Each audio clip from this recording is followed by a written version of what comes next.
श्री शिवाय नमस्तुभ्यम। स्वागत है आपका शिव पुराण श्री शतरुद्र संहिता 34वें अध्याय में। सुरट नर्तक अवतार नंदीश्वर बोले, हे सनत कुमार जी, देवी पार्वती की कठोर तपस्या से प्रसन्न होकर जब भगवान शिव ने उन्हें दर्शन दिए, तब देवी पार्वती ने उनसे उनकी पत्नी बनने का वर मांगा। भगवान शिव ने प्रसन्नतापूर्वक उनका इच्छित वरदान उन्हें प्रदान किया।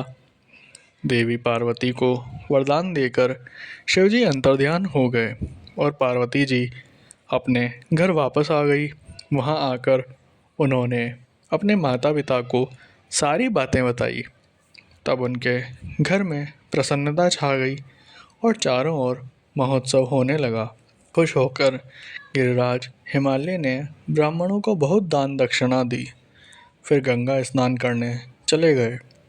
एक दिन जब गिरिराज हिमालय गंगा स्नान हेतु गए थे, भगवान शिव ने सुंदर नट नर्तक का रूप धारण किया और मैना के घर पहुंच गए।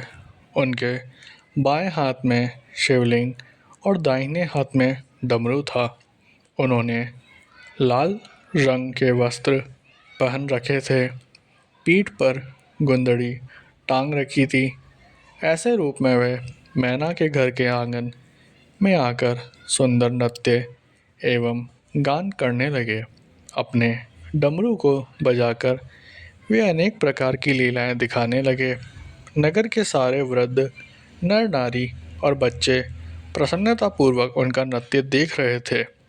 महारानी मैना खुश होकर एक पात्र भरकर स्वर्ण मुद्राएं एवं रत्न नट को देने गई, परंतु नट के रूप में आए भगवान शिव ने उन्हें लेने से इनकार कर दिया और कहा कि यदि आप वाकई प्रसन्न होकर मुझे कुछ देना ही चाहती हैं, तो अपनी पुत्री पार्वती का हाथ मेरे हाथ में दे दीजिए।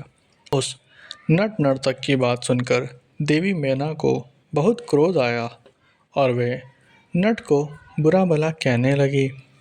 उसी समय गिरिराज हिमालय भी गंगा स्नान करके वापस लौट आए।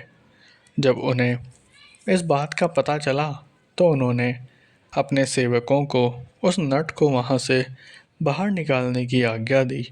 सेवक नट की ओर बड़े ही थे कि मायावर लीलाधर भगवान शिव ने मैना और हिमालय को पार्वती सहित क्षण भर के लिए अपने दिव्य स्वरूप के दर्शन कराए और अगले ही पल तेज कदमों से चलकर वहां से गायब हो गए।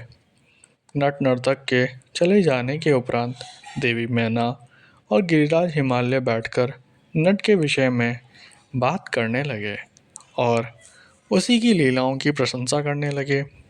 तभी माया से मोहित उनको उस नट नर्तक के देवादिदेव महादेव भगवान शिव होने का ज्ञान प्राप्त हुआ।